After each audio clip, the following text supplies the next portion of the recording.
Hello again.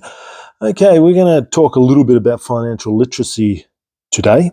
I am going to talk about the first part of it. I'm not going to talk about the the dreaded B word that most people associate with financial literacy.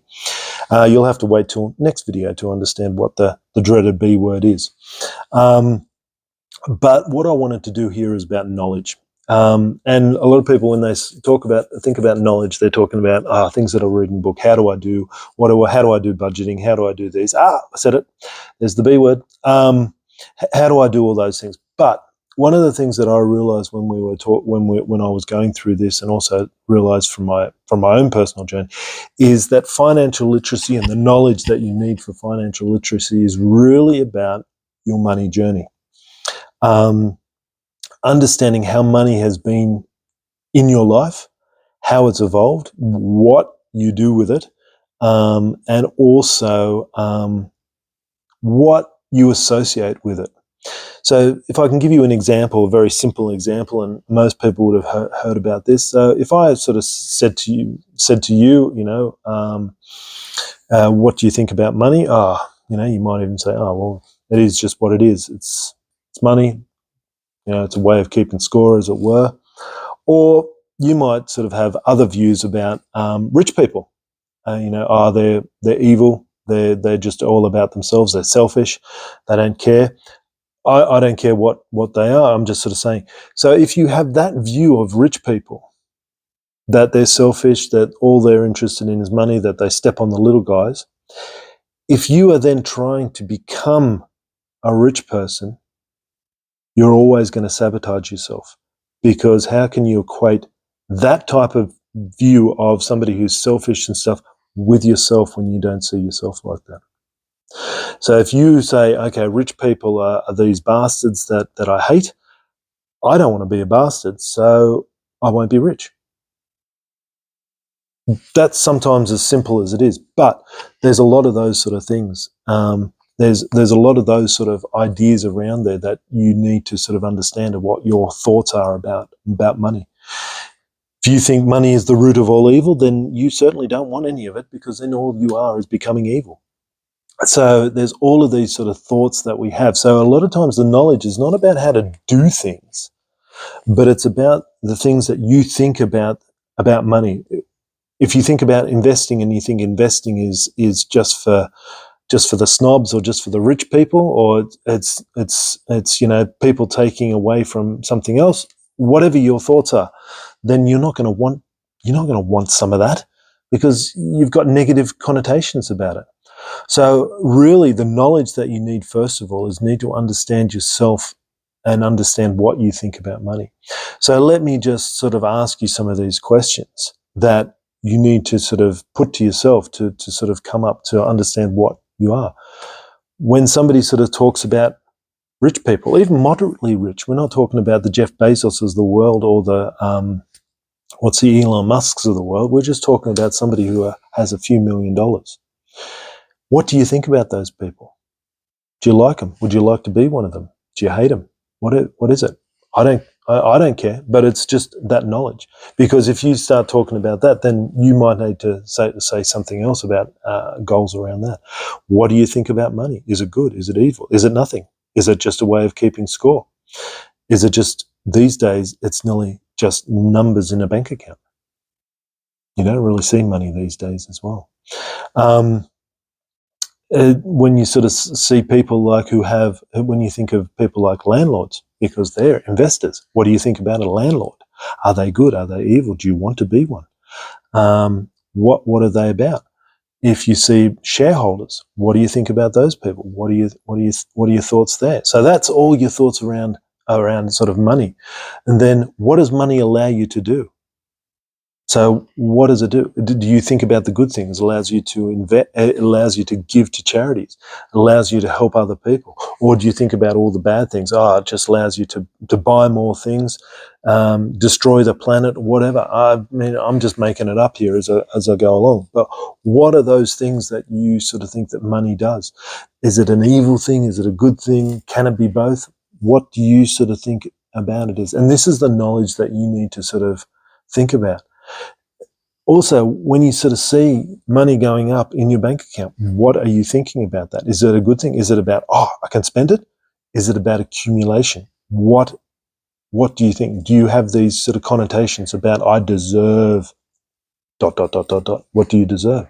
Do you deserve a big bank account? Do you deserve to buy that next coffee for a small thing, that next item of clothing, that next DVD or CD or next song, whatever it happens to be? You can see my generation, I'm thinking about CDs. Nobody ever thinks about CDs anymore. It's all streaming. Do you deserve a holiday? Do you deserve a new car? What do you deserve? That's all your thoughts around money.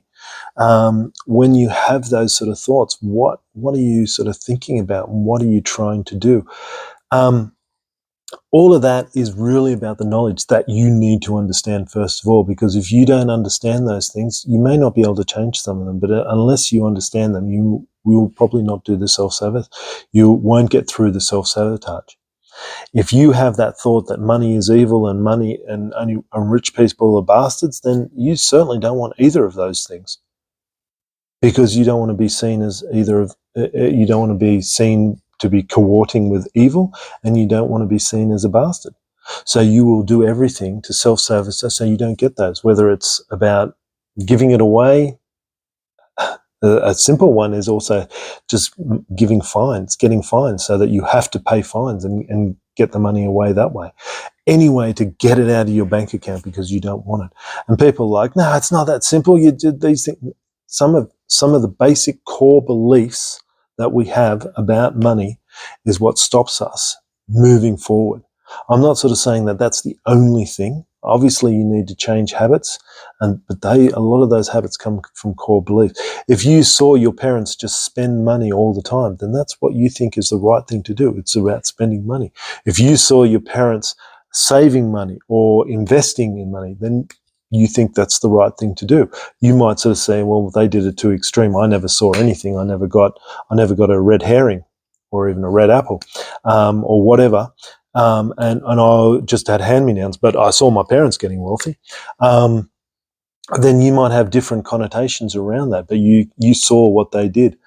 So a lot of the knowledge that you need to do is around this, thoughts around what are your money values and what is your money journey. What has it been on? What have you done?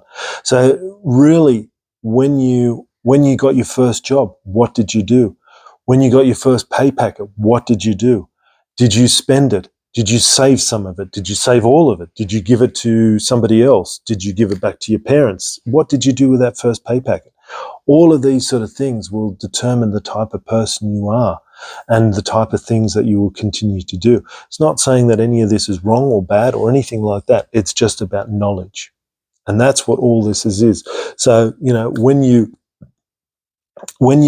buying a new car, do you buy a new car? Do you buy an old car?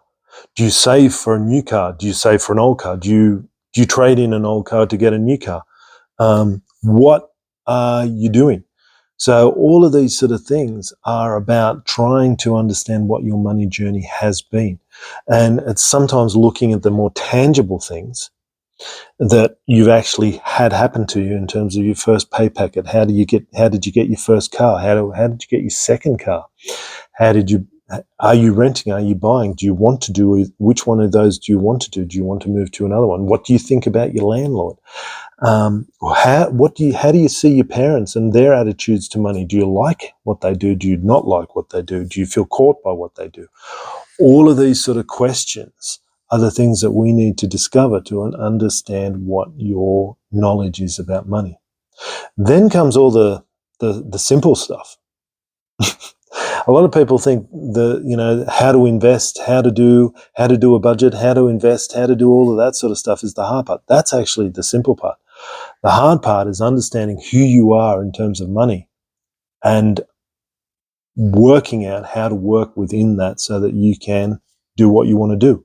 I'm not sort of saying that investing is the big thing. It was the thing for me, but it mightn't be the thing for you. You might want to do something different.